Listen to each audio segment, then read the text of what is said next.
여러분, 우리가 예수를 믿고 교회를 다니다 보게 되면 듣게 되는 말 가운데 하나가 성령 충만이라는 용어를 듣게 됩니다. 성령 충만이 무엇인가? 느낌상으로 뭔가 꽉 채워진 것 같잖아요. 어떻게 채워지는가? 하여튼 뭔가 채워졌어요. 그러니까 성령 충만이라고 얘기를 하겠죠.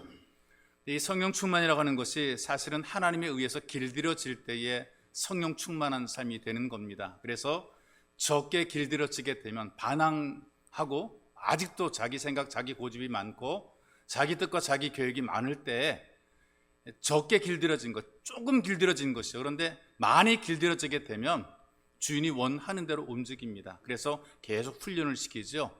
야생 동물을 데려다가 훈련을 시켜서 온유하게 만들어 가는 것. 그래서 많이 온유해지게 되고 많이 길들여지게 되었을 때에 이것을 충만하다 이렇게 표현을 하게 됩니다. 성도들에게 물어봐요. 성령 충만한 것이 어떤 것인가?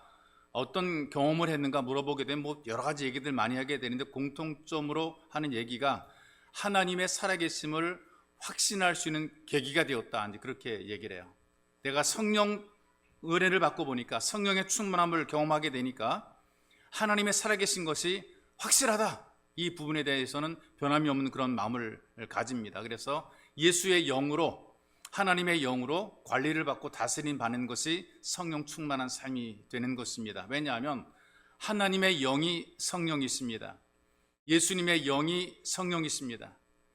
그리고 그 성령께서 우리와 함께 하시는 하나님이 되십니다. 그러니 하나님의 영, 예수의 영이 우리와 함께 하기 때문에 나와 함께 하시는 하나님이 나에게 계시기 때문에 내 삶과 내 태도와 내 마음가짐이 달라지게 돼 있는 거죠. 생각이 달라지게 되고 태도가 달라지게 돼 있고 우리의 생활이나 생각들이 달라지게 돼 있어서 삶의 변화가 만들어지게 돼 있습니다.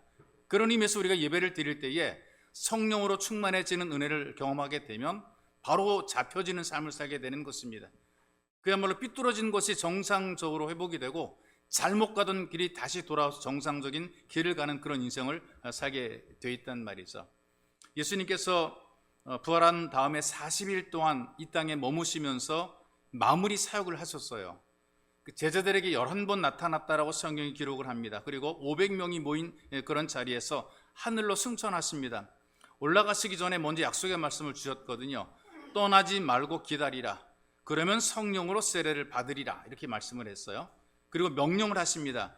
성령이 임하시면 너희가 권능을 받고 내 증인이 되리라. 명령을 하신 거란 말이죠. 여러분, 성령 충만한 사람들이 병자 위에 기도하니까 병이 치유가 되고요. 귀신 들린 사람에게 명령하니까 귀신이 쫓겨나가고요. 인생에 막혔던 문제들도 간절히 기도하니까 풀려지게 되고요. 눈에 보여지고 귀에 들려지고 손에 잡혀주는 역사가 나타나게 되어 있습니다. 이게 성령 충만의 현상 증거들 가운데 하나인데 이것이 전부가 아니란 얘기죠. 이게 이렇게 나타나는 이 증거만이 성령 충만의 증거가 아니다. 가장 중요한 게 어떤 것인가? 자기 자신을 이기는 능력이 주어지게 돼요. 내가 나를 이기게 됩니다. 성령 충만하게 되니까 내 마음대로 살던 삶이 하나님의 지배와 인도를 받게 되는 거죠. 그러니까 아까 얘기했던 것처럼 하나님에 의해서 길들여지는 삶이 이 성령 충만한 삶이 되는데 하나님에 의해서 우리가 길들여지는 게 만들어지는 거예요. 다듬어지게 되는 거란 말이죠. 그래서 믿을 수 없는 것이 믿게 됩니다. 아무리 생각해도 믿을 수 없는 성경의 말씀이 하나님 말씀으로 믿어지게 되는 것. 성령께서 역사하셨기 때문에 그런 거죠. 여러분들이 예수를 주님으로 믿고 고백할 수 있는 것도 성령께서 여러분들의 마음속에 은혜를 베푸시고 마음을 이끌어 주시고 마음을 지배해 주었기 때문에 마음을 여러분 다스려 줬기 때문에 여러분들이 예수님을 주님이라고 고백을 하게 됩니다. 하나님 아버지라 부르는 것도 안 돼요. 시킨다고 되는 것이 아니라 못해요. 그런데 하나님 아버지란 말이 자연스럽게 기도하다 나오는 것도 성령의 감동인 거예요. 성령께서 우리를 길들이시는 거란 말이죠. 많이 길들여지게 되면 자연스럽게 하나님 아버지가 되고 적게 길들여지게 되면 하나님 아버지란 말이 잘 안 나오는 거예요. 하나님을 부르긴 불러도 아버지 되심을 온전히 믿지 못하기 적게 길들여진 거죠. 하나님 아버지라는 고백을 잘 못하는 거란 말이죠. 그런데 성령이 강하게 지배하게 되니까 하나님께서 아버지가 되신 것이 믿어지게 되고 내가 예수님의 이름으로 기도할 때 내 기도를 들으시는 것도 느껴지고 믿어지게 되는 것이죠. 그래서 성령께서 우리를 지배하는 것, 이것을 성령 충만 또는 성령 세례 이렇게 얘기를 합니다. 그런 의미에서 예수를 진심으로 진짜로 믿고 살아가는 사람들은 모두가 다 성령으로 세례를 받고 성령의 충만함을 누리며 살아가는 사람들인데요, 문제는 뭐냐면 여기서 딱 멈추게 되면 관계가 깨질 수도 있고요, 영혼은 구원받아도 그 사람의 인생은 불행한 삶을 살 수 있게 되는 것입니다. 그런 의미에서 성령 세례를 받은 우리 모두가 성령의 충만한 삶이 돼야 되는 거예요. 예를 들어 설명할게요. 우리가 서로 사랑해서 결혼을 했어요. 사랑을 고백합니다. 나 너 좋아, 너 나 좋아, 결혼했어요. 근데 결혼하게 되면 저절로 사랑하게 되는 것 아니란 말이죠. 결혼했다 그래서 이 사랑이 저절로 막 생겨나는 것 아닙니다. 사랑은 뜨거워지기도 하고 식어지기도 한단 말이죠. 결혼하고 이 충만한 사랑이 식어지게 되고 이 충만한 사랑이 빠져나가게 되면 가정에 위기가 오게 되는 거예요. 계속 사랑으로 충만하게 될 때에 행복한 결혼 생활이 지속이 되는 거란 말이죠. 그런 의미에서 우리가 성령 세례를 받아 예수를 믿고 성령 세례를 받은 우리들이 예수를 주로 믿고 믿음 생활을 시작하게 됩니다. 그런데 성령으로 충만하지 못하게 되면 신앙 생활이 부담이 되는 것이고요, 왠지 모르게 신앙생활 오히려 불행한 그런 느낌을 겪게 되는 거죠. 그러니까 뭔가 맛이 하나도 없는 그런 느낌, 타이어 조각을 씹는 것처럼 즐기고 맛없는 그런 인생이 되는 것입니다. 그러니까 성령 충만하게 되면 은혜를 맛보고 누립니다. 뜯고 맛보고 뭐 그렇게 살아가는 거죠. 하나님 은혜를 맛보는 것, 이게 성령 충만으로 누리는 복이란 말이에요. 일부의 사람들이 성령 충만한 것을 뭐 광신적인 것을 오해를 하게 되는데 그렇지 않습니다. 뭐 생업에는 관심이 없고 교회 가서 살거나 기도원에 가서 기도 많이 해서 목이 막 쉰 소리가 나고 이런 사람들이 성령 충만한 것으로 착각하는데 그렇지 않아요. 여러분들이 일하는 일터 속에서, 가정 속에서 만나는 만남과 모임 속에서 누군가에게 도움이 되어주고 주님의 영광을 드러내는 그런 모든 사람들이 전부 다 성령 충만한 사람들이 있어. 그런데 예수 믿는다고 목소리는 높이고 목은 쉬어서 정말 뜨겁게 기도하는 그런 사람들인데 가는 곳마다 문제를 일으키는 사람들이 있어요. 가는 곳마다 트러블, 싸움을 일으키는 사람들이 있어요. 만나는 사람마다 어떤 그 불편하게 하는 그런 사람들이 있어요. 어디를 가든지 민폐를 끼치는 그런 사람들이 있어요. 이건 성령 충만한 것이 아닌 거예요. 악한 영에게 속고 있습니다. 성령 충만한 사람들은 사람들에게 피해를 주는 사람이 아니에요. 성령 충만하게 되면 도움을 주는 거예요. 어떻든지 유익이 되고 힘이 되어주고 위로가 되어주고 격려가 되어주는 그런 사람들이 성령으로 살아가는 사람들입니다. 그래서 지금 우리가 대단히 잘 믿는 것처럼 보여도 성령으로 충만하지 않게 되면 어느 순간에 무너질지 모릅니다. 여러분, 우리가 이 땅에 살면서 믿음을 세워가는 것, 뭐 덕을 세워가는 것, 명예를 쌓아가는 것 어려워요. 하루아침에 되는 것 아니고 오랜 세월 동안에 이걸 만들어가게 되는데 무너지는 것은 하루아침에 무너지게 되는 거예요. 악한 영들이 끊임없이 집요하게 빈틈을 누리다가 순식간에 무너뜨린단 말이죠. 그래서 성도들은 늘 성령의 충만함을 구했고 믿음의 공동체를 떠나지 않고 늘 함께했던 모습을 성경이 보여줍니다. 오늘도 주님 말씀을 순종해서 성령 충만을 사모하며 함께 기도하는 것이죠. 바로 이 시간, 이런 시대에 이 성령의 충만한 삶은 우리에게 너무나 간절한 것입니다. 그래서 우리가 어떤 삶을 살아야 성령 충만한 삶이 되느냐? 성령의 충만함을 좀 간절히 사모하는 그런 삶이 되어야 돼요. 말씀을 듣다 보게 되면 현실과 거리감이 있는 그런 메시지들이 우리에게 들릴 때가 있어요. 지금 당장 필요한 것은 내 문제가 해결되는 거예요. 내 밥그릇에 밥이 채워지는 것이고요, 내 통장에 돈이 들어오는 것이 이것이 너무나 중요합니다. 내게 일감이 계속 들어와서 일하게 되는 게 이게 가장 중요한, 이게 내 현실의 문제란 말이죠. 그런데 뭐 성령 충만이니 뭐 천국이니 구원이니 지금 내가 사는 삶과는 너무나 거리가 먼 것처럼 들려지기도 해요. 여러분, 사람들은 이 땅에 살면서 다 제각기 문제들을 가지고 살아가요. 나랑 똑같은 문제가 없더라도 남들은 다른 문제를 가지고 살아야 한단 말이죠. 그 문제를 가지고 나만 고민하는 것이 아니라 누구든지 보게 되면 다 고민들이 있더라고요. 방황합니다. 이런저런 문제로 고민하고 방황한단 말이죠.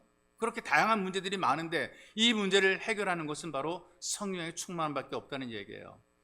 어릴 때도 종이를 찌는 버릇을 가진 청년이 있어요. 종이를 자꾸 찢어요, 이 아이가. 어릴 때부터 그랬어요. 나이가 먹어도 종이를 찢어요. 정신과 치료를 받습니다. 의사가 검사를 하고 상담하고 막 그랬는데 여전히 종이를 찢는 거죠. 다른 정신과 의사를 찾아가려고 그래요. 그러니까 어릴 때부터 이런 병원 저런 병원 이 의사 저 의사를 만났음에도 불구하고 여전히 종이를 찢는 거죠. 그런데 어떤 할아버지가 종이 찢는 것을 보더니 그 아이에게 이렇게 얘기를 했어요. 얌마! 찢지 마! 그 말 한마디에 애가 정신과 안 가도 멈췄어요. 찢는 거 멈추고 말았어요. 문제가 많아도 중요한 것 한마디로 말미암아 멈춰지게 되는 것. 의사들이 치료 못했지만, 그런데 이 할아버지가 얌마 찢지 마라 소리 버럭 질렀더니 그다음부터 애가 놀라서 절대로 이 찢는 버릇이 없어지게 됐다는 얘기죠. 문제가 많아도 중요한 것 한 가지만 잘 잡게 되면 그걸 통해서 문제가 해결되는데, 성령 충만한 삶이 되게 되면 다양한 문제가 많아도 이 문제가 해결이 되는 겁니다. 그래서 우리가 진심으로 사모해야 될 것이 바로 성령 충만함을 사모해야 되는 것이죠. 남편이 집에 들어가면 아내는 우리가 이렇게 못 사냐? 당신이 좀 돈 좀 더 벌어와야 된다. 이런 바가지를 자꾸 긁어요. 또 아들과 딸은 원하는 대로 해주지 못하게 되면 우리 아버지는 무능해. 다른 아버지는 잘 유능한데 우리 아버지는 무능해. 그렇게 바라본단 말이죠. 그럼 그 남자가 집에 들어가고 싶겠어요? 들어가도 괴롭죠. 집에 가면은 맨날 아내는 바가지 긁고 자식들은 아버지가 무능하다고 한심하게 바라보고 있고 가기 싫거든요. 어떤 모임이 있단 말이에요. 우리가 서로 여러 가지 모임이 있어요. 모임에 갔어요. 근데 나를 환영하지 않아요. 근데 그런 모임에 여러분들이 가고 싶겠어요? 가기 싫지요. 여러분, 성령님은 하나님이시지만 인격적인 하나님이십니다. 우리가 환영하고 좋아하고 소망하고 사모하게 되면 즐거이 함께 하시고요. 여러분들이 부담스러워 하시게 되면 성령도 부담스러워 하시는 거죠. 성령을 탄식하게 하지 말라고 말씀하시잖아요. 여러분들이 성령을 탄식하게 만드는 거예요. 슬퍼하며 탄식하시고 악착같이 거부하게 되면 성령이 떠나시는 거예요. 인격이기 때문에 그래요. 그래서 우리가 사모하는 마음을 만족하게 하신다라고 성경이 우리에게 알려주고 있는데, 우리가 하나님의 영을 간절히 사모함으로 받아들이면 인격적인 성령께서 우리와 함께 거하시고 우리를 기뻐하시고 우리를 받아주시고 우리를 즐거이 인도해 가시는 거란 말이에요. 그런데 이상하게 악착같이 거부하는 사람들이, 그럼 하나님께서 떠나시는 거란 말이죠. 이게 믿는다고 그러지만 불신자의 삶이 되는 거예요. 성령 충만하지 않으면 하나님의 은혜를 어떻게 압니까? 성령으로 예수를 고백하고 성령으로 믿음 생활을 시작하게 되는데, 성령이 아니시면 우리가 어떻게 하나님 은혜를 알 수가 있겠어요? 성령께서는 예수님이 떠나신 다음에 제자들에게 오셨거든요. 지금도 이 성령께서 우리와 함께 하십니다. 그래서 성경 에베소서 3장 17절에 보니까 믿음으로 말미암아 그리스도께서 너희 마음에 계시게 하옵시고, 그리스도께서 우리 마음에 계시는 것을 다른 말로 표현하게 될 때에 성령으로 충만하다 이렇게 표현하는 거죠. 성령 충만한 것이 예수로 가득한 것입니다. 성령 충만한 것이 하나님에 대한 생각으로 우리가 가득한 것이라 그 말이죠. 애들을 보십시다. 어린 아이들 보게 되면 막 애들이 마음대로 막 돌아다니 노는 것처럼 보이는데요, 마음속에 뭐가 있는가? 엄마가 있는 거예요. 보호자가 있단 말이죠. 어떤 고모가 있을지 모르겠어요. 엄마만의 고모도 있을지 모르겠어요. 왜냐면 보호자니까요. 이게 장난감 갖고 놀고 친구랑 같이 막 놀고 그래요. 근데 가까이에 나를 보호하는 보호자가 있는가를 확인하고 의식을 하는 거죠. 그래서 순간순간 엄마에게 달려가거나 고모에게도 달려가고 막 그래요. 확인하는 거예요. 거기 있나 없나 확인하는 거란 말이죠. 그래서 엄마가 거기 있다는 믿음을 가지고, 나를 보호하는 아빠가 있다는 그 믿음을 가지고 마음껏 놀아요. 장난감 가지고 놀고 친구랑도 놀고 그렇습니다. 왜? 마음속에 엄마가 거기 있기 때문에 그런 것이란 말이죠. 그렇다면 그 아이의 진짜 마음속에 무엇이 있는가? 엄마가 있고 아빠가 있는 거죠. 장난감을 가지고 놀아도 진정으로 사모하는 것은 엄마고 아빠예요. 그 마음속에 들어있는 것은 엄마고 아빠인 거죠. 사모하는 그 마음속에 들어있는 것, 내가 사모하는 것이 바로 내 마음속에 있는 것이란 말이죠. 그리고 여러분들이 마음에 있는 것이 바로 여러분들이 간절히 사모하는 것입니다. 여기 그리스도께서 마음에 계시다, 예수님이 마음에 계시다, 이 단어가 있는데요, 여기 천막을 치고 계신다 이제 그런 의미도 있고, 이 천막을 치는 것은 나그네거든요. 왔다가 가야만 되는 나그네인데, 하나는 어떤 의미가 있냐? 영구적으로 거주하신다 그 말이에요. 여기에 그리스도께서 너희 마음에 계신다 그 말씀은 우리 마음속에 영원히 거주하신다 그런 의미를 가지고 있단 말이죠. 이게 바로 성령의 충만입니다. 예수님께서 내 안에 계심으로 내가 진정 사모하는 주님이 내 안에 계심으로 내가 부르는 그 주님이 내가 가장 사모하는 주님이 되는 것입니다. 그래서 성령 충만을 사모하는 삶은 예수의 영이시고 하나님의 영이신 이 성령님을 내 마음속에 계시게 하는 것이죠. 근데 이제 마음속으로는 사모한다라는 그런 마음을 가지고 입술로 고백하는데, 근데 마음에 다른 게 가득할 때가 많잖아요. 인간의 욕심이 가득한 이런 일들이 굉장히 많거든요. 그래서 진짜 사모하는 것은 다른 데 있다는 그런 분위기, 환경과 조건들이 만들어지기도 하죠. 교회에서 예배를 드리고 있는데 여러분들의 마음속에는 하나님이 가득한 것 아니고 예수의 영이 가득한 것 아니고 세상으로 가득한 욕심이 있을 수 있다는 얘기입니다. 그 한창 젊은 40대의 간암으로 세상을 떠난 남자가 있어요. 얼마나 참 그 한창 일할 때 세상을 떠났는지요. 이 사람 돈을 많이 벌어서 미스 코리아랑 결혼을 했습니다. 근데 미스 코리아들이 원래 이쁜 여자들이 좀 콧대가 세다 이제 그런 말이 있는데, 미스 코리아니까 콧대가 더 세요. 웬만한 남자는 쳐다보지도 않아요. 아무리 봐봤자 그림의 떡이란 말이죠. 그런데 이 남자는 그 미스 코리아를 마음에 두고 있습니다. 오직 그 여자, 미스 코리아, 이거밖에 없는 거죠. 다른 남자들과 경쟁을 해야 됩니다. 더 자기가 유능하고 멋지고 더 잘났다는 것을 좀 이렇게 어필을 좀 증명을 해줄 필요가 있단 말이죠. 그래서 벤츠를 선물을 합니다. 그것도 벤츠 420 S 클래스라 그래가지고 뭐 벤츠 가운데도 여러 가지 뭐 클래스가 있는데 최고급 차를 선물했어요. 그리고 억 소리 나는 다이아 반지를 또 선물했어요. 하는 다이아 반지 선물했어요. 그러니까 모든 경쟁자를 물리치고 드디어 결혼에 성공하게 됩니다. 미스 코리아 살면은 기분이 좋은가 봐요. 사업이 잘 돼가지고 얼마나 막 돈도 막 벌었는지 모릅니다. TV도 나왔고요. 대통령이 해외 나갈 때에 같이 따라갈 정도로, 그 정도로 상당히 꽤 잘 나갔던 그런 사업가입니다. 높은 사람도 만나고 뭐 최고의 미인도 얻었고 제일 좋은 집에 거하고, 이 사람 마음속에는 오직 이 세상에서의 부, 명예 이런 것 가득했단 말이죠. 몸에 이상이 생겼습니다. 몸에 이상이 생겨서 역할을 못하게 됩니다. 그 다음에 경제적으로도 부담을 오게 됩니다. 벌써 이제 부부 사이에 금이 가게 되고요. 별걸 하다가 이혼을 하게 됐어요. 몸이 아프니까 일단 사업이 기울어지게 되겠죠. 그러다 보니까 점점 경제적으로 어려워지게 됩니다. 그토록 사모해서 마음에 두었던 미스 코리아가 떠났습니다. 현실적으로 떠났고 마음속에서도 떠났습니다. 강남 세브란스에서 2달 있다가 세상을 떠났단 말이죠. 그런데 그때도 그토록 사모했던 미스 코리아는 오지 않았다라는 글을 읽었어요. 여러분, 성령께서 함께 하시게 되면 누구랑 살아도 행복하게 살 수가 있어요. 미스 코리아가 아니더라도 성령이 함께 하시면 행복하게 살아갈 수가 있어요. 밤중에 심한 통증을 느끼는 남자가 있었습니다. 집사님입니다. 병원에 진단했더니요, 폐암이래요.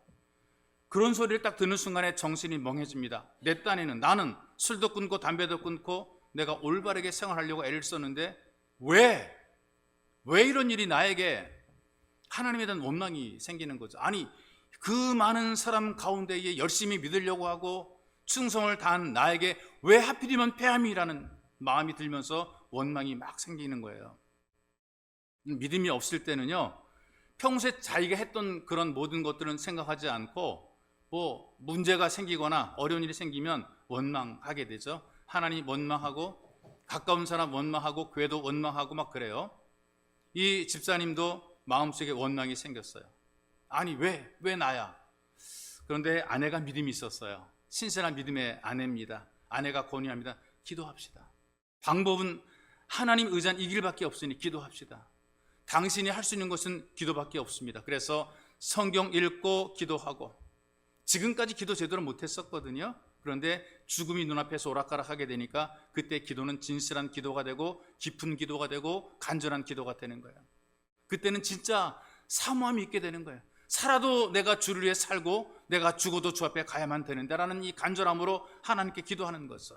이 죽음 앞에, 위기 앞에 오게 되니까 간절해지는 거란 말이죠. 그래서 사모함으로 간절히 기도하다 보게 되니까 성령의 충만한 증거들이 그에게 나타납니다. 기도하는데 가슴이 막 뜨거워지면서 혀가 뻣뻣해지는 거예요.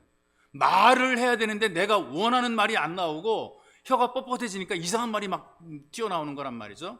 이제 방언 기도가 나오게 되는 거예요. 내가 원하는 말을 하고 싶은데 원하는 말이 아니라 나도 모르게 막 혀가 뻣뻣해서 이상한 말이 막 튀어나오는 거란 말이죠.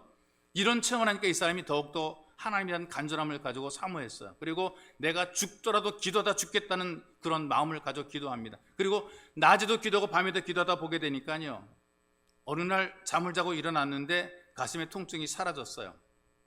마음속에 드는 확신이 어떤 것인 줄 아십니까? 하나님께서 나를 절대로 죽지 않게 하실 것 같다. 나는 암으로 안 죽을 것 같아. 라는 확신이 드는 거예요. 그러니까 더 간절히 사모함이 있어서 간절히 기도했어요. 아프지 않으니까 일단 가까운 동네 병원에 갔어요. 엑스레이를 찍었어요. 의사가 하는 말이 별 이상이 없는데요. 처음에 자기를 진단했던 종합병원에 가서 재촬영합니다. 폐암을 선고했던 그 의사가 지난번에 찍었던 엑스레이과 비교를 하는 거예요. 이상하다라고 고개를 갸웃갸웃해요. 뭔가 잘못됐다라고 얘기를 하는 거죠. 잘못됐다는 거예요. 뭔가 잘못됐는데? 그리고 하는 말이 자기 입장에서 잘못된 거예요. 잘못됐는데 폐암이 없어졌습니다. 이렇게 얘기를 하는 거예요. 분명히 자기가 처음에 찍은 그 사진에는 폐암의 그 증거가 있었는데 두 번째 찍은 사진에 폐암이 없어져 버리고 말았어요. 이상하다. 뭐 잘못됐어. 잘못된 게 뭐냐? 이 사람에게는 잘 된 거죠. 폐암이 사라져 버리고 말았던 것이란 말이에요. 성령 충만하고 은혜를 사모하고 하나님의 은혜를 맛보게 되니까 의사까지 깜짝 놀라게 만들었어요. 의사가 도리어 환자인 집사님에게 물어보는 거예요. 어떻게 된 겁니까? 이거예요. 어떻게 된 겁니까?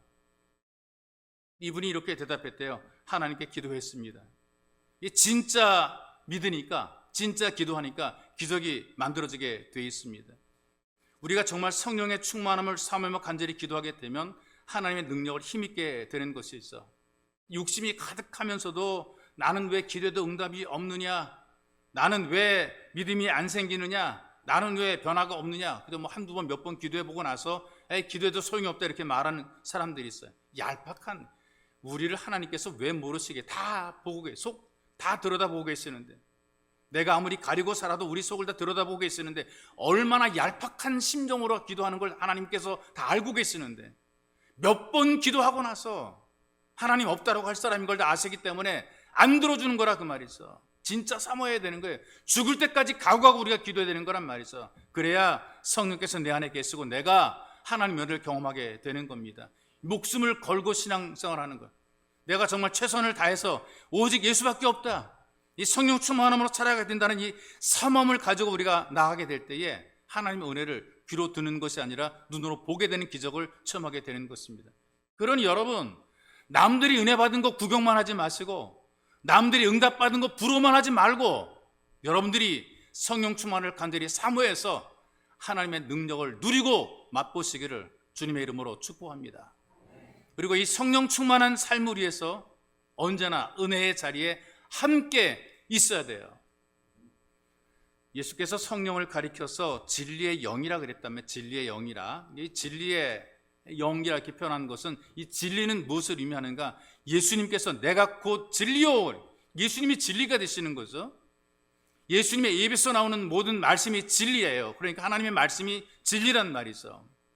성경이 성령의 감동으로 쓰여졌기 때문에 성령으로 말미암아 이해가 되는 것이지 사람의 지혜로 이해가 되는 것이 아니란 말이에요. 그렇기 때문에 하나님 말씀이 선포되는 예배의 자리에 함께 있을 때의 성령의 능력도 함께 임하게 되는 것입니다. 하나님의 말씀 따라 기도하고 말씀대로 기도하고 하나님 말씀 따라 순종하는 교회 공동체 속에 있게 될 때에 이 성령의 충만한 체험과 경험을 하게 되는 거란 말이죠. 흔히 막 교통사고 그 예방 캠페인이 있는데 그 중에 5분 먼저 가려다 50년 먼저 간다 그런 말이 있거든요. 5분 먼저 가려다 50년 먼저 간다. 근데 이제 제가 여러분들에게 가끔 하는 말이지만 이 땅에 살면 여러분들이 얼마나 사시겠습니까? 성경의 표현대로 70년, 80년이거든요. 인생의 연수가 70이고 긴 년 80이라 그랬어요. 그래서 요즘에 문명과 과학이 발전하고 의학이 발전해서 많이 살면 100년 산다고 합시다. 70년, 80년 더 살아야 100년이란 말이죠. 그런데 이렇게 세상으로 충만하게 되면 누릴 수 있는 즐거움의 한계가 100년입니다. 우리가 경험하는 쾌락의 한계도 100년입니다. 소유하는 것도 100년입니다. 가지고 있는 것도 100년입니다. 100년 지나면 다 놓고 가야 되는 거예요. 내게 아무것도 없다는 말이죠. 그런데 사람들이 자꾸 내 거를 만들려고 그러는데 결론적으로 보게 되면 내 거는 아무것도 없어요. 다 놓고 가기 때문에 실제로 내 거는 아무것도 없다는 말. 그런데 많은 사람들이 지금도 눈에다 불을 켜고 내 것을 만들려고 얼마나 애를 많이 쓰고 살아가는지 몰라요. 그래서 내 것을 만들어 살아가는 세월이 얼마큼인가? 길어야 100년의 세월을 그렇게 살아가는 거라 그 말이죠. 내 욕심으로 내 뜻을 이루기 위해서 100년 동안 살아가는데 우리가 하나님 말씀을 들으면 100년의 삶이 고달플 수가 있어요. 7, 80년의 인생이 힘들 수가 있어요. 그러나 영혼을 기쁘게 살고 영혼을 행복하게 살아가는 것이란 말이죠. 많은 사람들이 자기의 자리를 만들어 갈 때에 이 땅에서 행복하고 즐겁고 좋은 곳을 찾아 살아간단 말이에요. 그렇게 사는 것이 얼마큼이냐? 100년. 많이 잡아 100년. 100년 지나면 어떻게 할 것인가? 다 놔야 되는 거예요. 즐거움도 다 놔야 되는 거예요. 하나님 앞에 가야 되는 거란 말이죠. 그런데 믿음으로 살고 성령 충만하게 되니까 예수 믿느라고 먼 거리 왔다리 갔다리 주일마다 지켜야 되고 하나님 앞에 봉사하고 섬견신해야 되고 남들이 볼 때는 고달퍼 보이는 이런 인생이지만 그러나 7, 80년을 우리가 예배자로 살지만 영원히 보장되어 있다. 영원히 우리에게 보장되어 있는 것이란 말이죠. 여러분들이 어디에 있는가가 여러분들의 자리를 결정하게 되어 있습니다. 세상보다 성령의 충만함이 주어지는 예배 자리를 선택했다면 여러분은 영원히 보장된 삶을 살고 있는 거예요. 신실한 여자 집사님 한 분이 계시거든요. 남편이 교회 안 나와요. 종종 그런 일들이 굉장히 많습니다. 사람들은 이렇게 생각하죠. 내가 결혼해가지고 저 인간을 확 휘어잡아가지고 교회 데리고 오리라. 근데 막상 또 결혼해 보게 되면 이게 안 되는 경우들이 많습니다. 그래서 흔히 말하는 외 신앙이라고 얘기를 해요. 아내만 믿거나 또는 남편만 믿거나 이제 그런 신앙들이 많거든요. 마음 같으면 마음이 굴뚝 같아서 그까짓 거 내가 못하랴. 내가 남들도 전도하는데 내 마누라, 내 남편 하나 전도 못하라. 근데 이게 그렇게 쉬운 일이 아니고 많이 고생합니다. 이분도 마찬가지로 자기는 신실한데 남편이 교회를 안 나오는 거예요. 남편이 기도합니다. 꾸준히 권면합니다. 완전히 철판을 깐 것 같아요. 얼굴만 철판이 마음도 철판을 깔았어요. 성도들을 자꾸 불러 전도하게 만들었어요. 그런데 성도들이 자꾸 전도를 오게 되니까요, 집 문 앞에다가 주먹을 그린 그림과 함께 글을 써붙였어요. 예수 믿으라고 오지 마시오. 나는 내 주먹을 믿습니다. 아예 집 문 앞에다 붙여놨다니까요.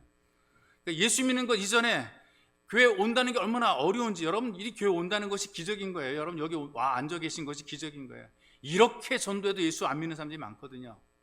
교회 문 넘어 들어와서 예배자가 되는 것 자체가 이게 얼마나 힘든지 몰라요. 근데 이렇게 우리는 예배를 마음껏 드리는데 어떤 양반은 여기 문에도 안 넘어, 문턱도 안 넘어 들어오려고 버팅기는 남편이 있어요. 그러다가 어느 날 갑자기 당신과 교회 가겠다는 거예요. 나 교회 좀 한번 가보려는데, 아니 아내가 갑자기 가슴이 벌컥 응답하셨구나. 하나님, 날마다 내가 새벽마다 기도한 하나님께서 내게도 응답하셨구나. 너무나 놀라가지고 가슴이 벌렁벌렁 하는 거예요. 너무나 감사해서 행복해가지고 지금 어떻게든 우왕좌왕하면서 남편과 함께 교회로 출발하게 됩니다. 그러면서 마음속에 부담이 들었어요. 어떤 부담이냐? 오늘 목사님이 무슨 제목으로 설교하실까? 이게 제 부담인 거죠. 왜? 처음 오는 남편이 들었을 때에 그 남편의 마음을 움직일 수 있는 메시지를 들어야 될 터인데, 처음 오는 남편이 메시지를 들었을 때에 별걸 하고 들었으면은 이제는 텄다, 애들 텄다, 글렀다, 이런 그 마음이 드는 거기 때문에, 그래서 참 한편으로 좋기도 하면서 한편으로는 얼마나 마음속이 부담스러운지 모릅니다. 은혜 받아야 되는데 라는 그런 부담이 간절히 있어요. 그래서 올 때마다 기도를 합니다. 오면서 기도를, 하나님, 남편이 교회에 앉아서 하나님의 은혜를 받고 저가 예수 믿을 수 있는 길을 만들어 주세요. 말씀을 듣고 예수 믿게 만들어 주세요. 간절히 기도하면서 왔어요. 주보를 받고 인사하고 자리에 앉아 주보를 펴보게 되니까 본문이 어딘가 창세기 5장이네요. 살짝 들춰보게 되니까 사람 이름만 계속 나오는 거예요. 요약하면 이렇습니다. 아담은 930세를 살다가 죽었다. 셋은 912세를 살다가 죽었다. 에노스는 905세에 죽었다. 에녹은 하나님과 동행하더니 하나님이 직업 데려고 하셨다. 무드셀라는 969세까지 살았다. 그리고 살고 죽었다는 얘기가 쭉 나오는 거예요.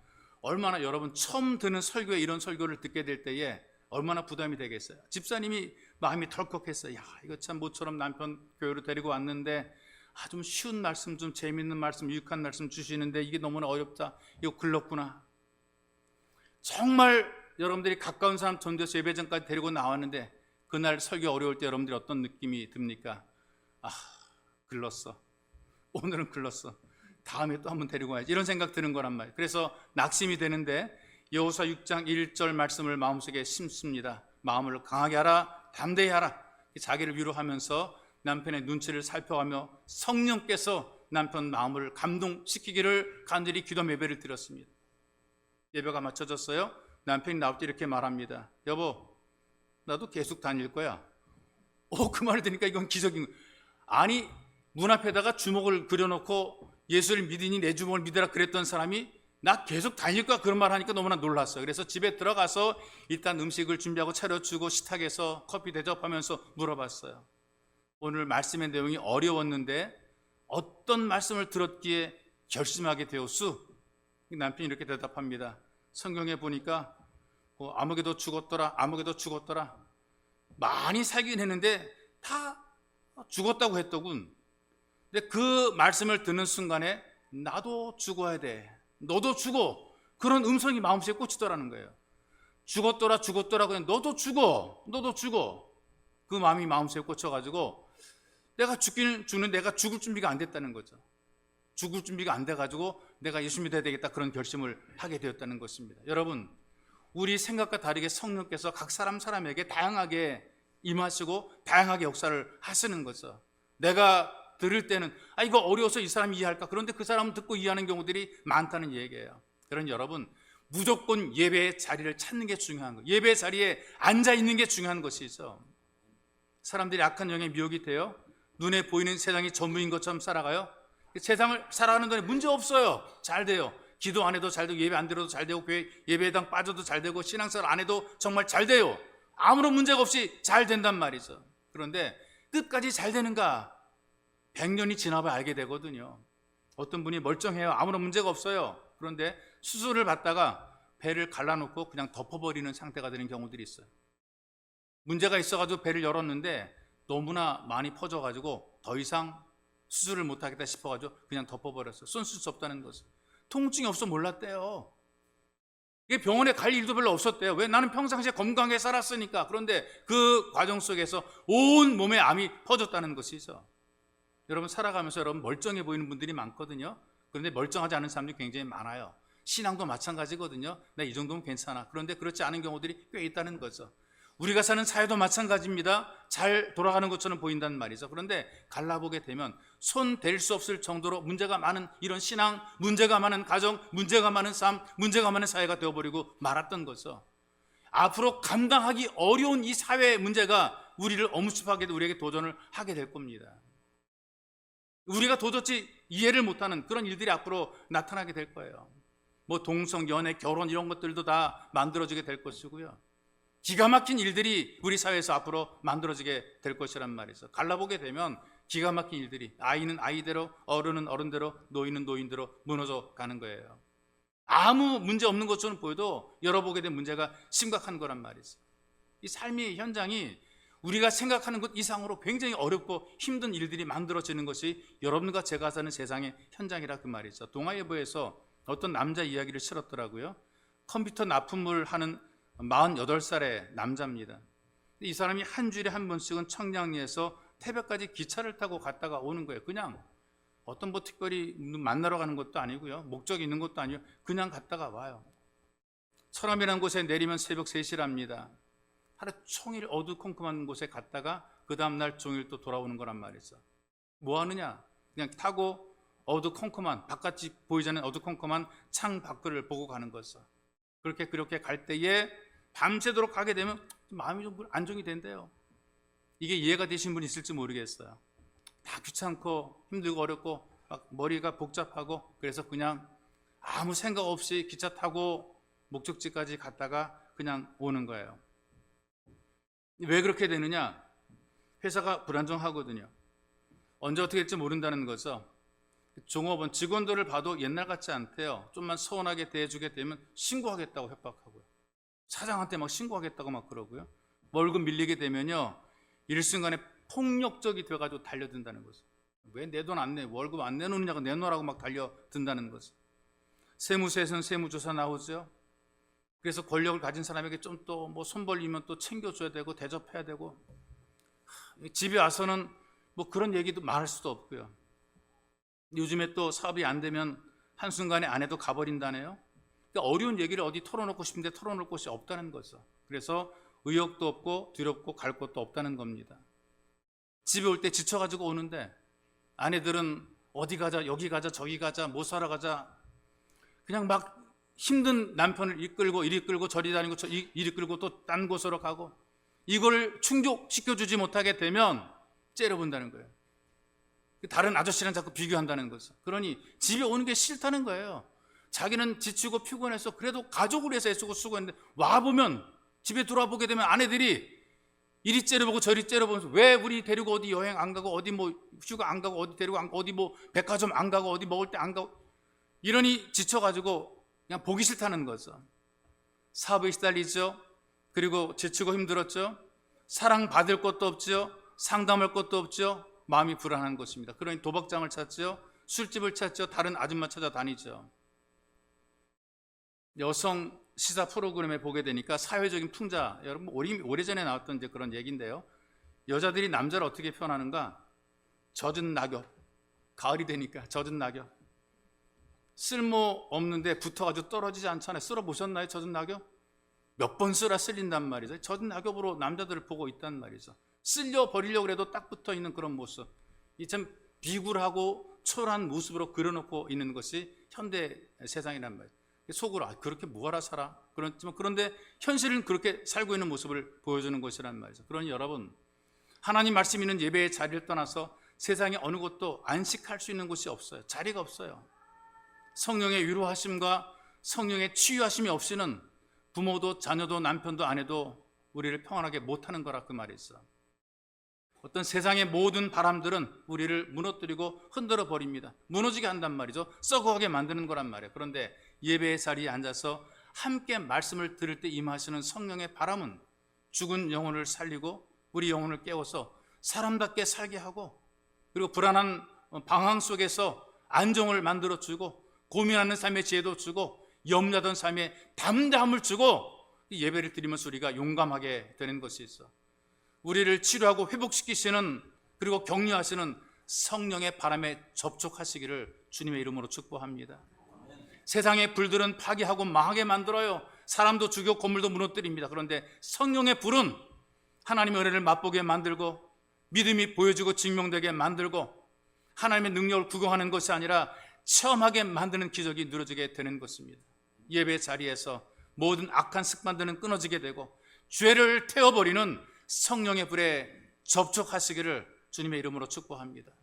지금도 예배의 자리는 성령이 역사하시는 자리, 하나님을 경험하는 자리입니다. 지금도 성령님을 통해 우리에게 말씀하시고, 성령을 통해 지금도 우리에게 치료해 주시고, 성령의 충만함을 사모하게 될 때에, 성령이 역사하는 자리에 함께 있게 될 때에 그 성령이 우리를 일으켜 세워 주시는 것입니다. 말씀을 듣는 중에 죄가 지적이 되고 양심의 찔림을 받기도 합니다. 그런데 회개하면 유쾌하게 되는 것입니다. 불편한 몸이 시원하게 되는 사람이 있습니다. 안 믿어지던 말씀이 믿어지게 됩니다. 열정이 회복이 됩니다. 기쁨이 밀려오게 됩니다. 오늘도 예배를 주도하시는 성령님께 영광을 돌리고 하나님께 감사하는 성령 충만한 예배자가 되시기를 주님의 이름으로 축복합니다.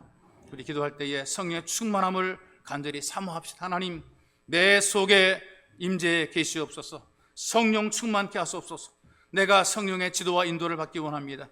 내가 성령을 통해서 성령의 가르침을 받으며 살기를 간절히 원합니다. 내가 하나님에게 길들어지기 원합니다. 완전히 길들어지기 원합니다. 철저하게 길들어지기 원합니다. 주님, 성령으로 나를 길들어 주옵소서. 그리고 잠시 기도하다 멈추지 말게 하시고 꾸준히 계속 믿음으로 기도하여 충만한 예배자가 되게 도와서 기도하시고, 또 성령 충만함을 위해서 예배의 자리, 말씀이 들려지는 자리에 늘 함께 하기를 간절히 기도하기로 합니다. 이게 결단해야 됩니다. 결단하지 않고서 올 수, 하나님 결단하고 내가 여기 오겠습니다. 결단하고 내가 예배자가 되겠습니다. 결단하고 말씀을 듣겠습니다. 내 결단에 응원해 주시고 내 결단을 지도하시고 내 결단을 가르쳐 주옵소서. 여러분들 이렇게 간절히 기도하기 원한다. 기도하겠습니다. 살아계신 아버지 고맙고 감사합니다. 우리에게 은혜를 베푸셔서 하나님의 집으로 불러주시니 고맙고 감사합니다. 교회 문턱을 넘어오는 것도 기적인데 하나님이 귀한 기적을 일으켜 주시고 예수 믿는 기적을 줘서 우리가 예수 이름을 부르며 하나님께 기도하게 도우시니 감사합니다. 우리가 성령의 충만함을 사모하는 마음을 가지고 살게 도와주옵소서. 성령의 지도를 받으며 지배를 받으며 인도를 받으며 기꺼이 길들여지도록 나를 내려놓게 만들어 주시옵소서. 내 인생 내 삶이 하나님 앞에 온전히 드림받게 도와주시옵소서. 전능하신 하나님 아버지, 잠시 기도하다 멈추지 말게 도와주시고 하나님 잠시 인도 안 받다가 우리가 거부하지 말게 도와주시고 철저하게 충만하게 완벽하게 길들여지는 삶이 되게 도와주옵소서. 말씀에 길들여지게 도와주시옵소서. 성령의 인도하심에 길들여지게 도와주시옵소서. 하나님 말씀에 기꺼이 길들여지게 주님 우리를 도와주시기를 간절히 원하며 소망합니다. 하나님, 우리 말씀이 들려지는, 성령 역사하는 말씀이 들려지는 은혜와 기적이 만들어진 기적의 자리, 예배의 자리에 주여 우리가 함께 주여 도와주시옵소서. 세상 우리를 불안하게 만들고 불안정하게 하며 평안 안정을 주지 못하면 그러나 하나님의 집에서 들려진 말씀을 통해 안정과 평안함 누리게 붙잡아 주고 해주시고 우리가 기꺼이 혈단하며 주님 정말로 예배의 자리 듣고 말씀을 듣는 자리를 찾아 말씀이 듣고 하나님 우리 게을러지게 하신 마음이 열려져서 주님을 받아들이며 순종할 수 있도록 은총을 덧입혀 주시고 성령의 충만함 속에 우리 인생 우리 삶에도 위대한 기적들이 만들어지게 도와주시옵소서. 살아계신 아버지가 사는 세상 속에는 불안정함이 있습니다. 그리고 수많은 위험들이 있습니다. 유혹들이 있습니다. 그러나 성령 충만한 우리들이 이 땅을 살아갈 때에 하나님 은혜 기적으로 살게 만들어 주옵소서. 우리 마음에 간절히 성령 은혜를 사모함으로 성령의 지배를 받으며 인도를 받으며 이끌림 받는 삶이 되게 만들어 주시고 우리가 하나님께 기꺼이 길을 들여지는 삶이 될 수 있도록 은혜를 덧입혀 주옵소서. 또 성령 충만함을 위해서 말씀이 있는 자리에 함께하길 원합니다. 성령 역사는 귀한 자리에 함께하기 원합니다. 약한 자가 치유되어 회복이 되게 만들어 주시옵소서. 믿음으로 받아들일 때 믿음대로 되어지는 기적을 누리게 만들어 주시옵소서. 막힌 자, 고민하는 자, 염려 많은 사람들이 성령 충만함을 통해서 담대하게 문제를 헤쳐나가는 지혜를 얻게 도와주시옵소서. 살아계신 하나님께 영광 돌리는 복이는 예배자가 되게 도와주옵소서. 보배로 오신 예수님의 이름으로 기도하옵나이다. 아멘.